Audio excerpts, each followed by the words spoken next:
ভারত পথিক রাজা রামমোহন রায়ের ২৫৪তম শুভ আবির্ভাব দিবস পারিবারিক প্রথা মেনে উদযাপিত হল। রাজা রামমোহন রায়ের পরিবারের পক্ষ হতে সমগ্র অনুষ্ঠানটি উদযাপিত হল কাঁকুরগাছির রায় পরিবারের বাসভবনে।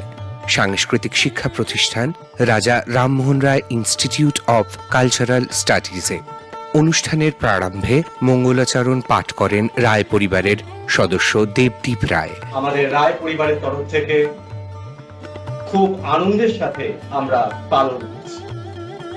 সর্বপ্রথম মঙ্গলাচরণ। যতো মা সদ্গময় তমসো মা জ্যোতির্গময় মৃত্যুর্মাং অমৃতঙ্গময় ওম শান্তি ওম শান্তি। রাজার প্রতিকৃতিতে মাল্যদান করেন পরিবারের সদস্যবৃন্দ ও ছাত্রছাত্রীরা। প্রতিষ্ঠানের ছাত্রছাত্রীরা সমবেত সঙ্গীত পরিবেশন করেন।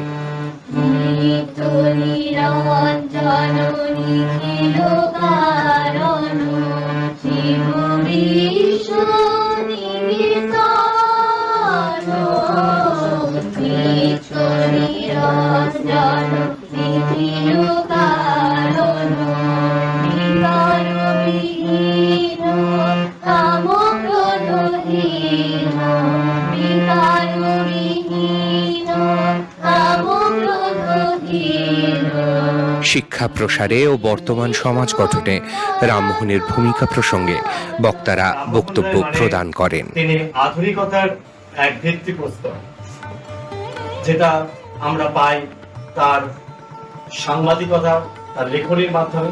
শিবপ্রসাদ শর্ম ছদ্মনাম নিয়ে যখন তার লেখনীতে তিনি ধরলেন ক্ষুরাধা, বাংলা তথা ভারতবর্ষে আধুনিকতার বীজ বপনে তিনি সর্বাগ্রে, তিনি সব ক্ষেত্রে তাই তিনি যুগপুরুষ রামমোহন।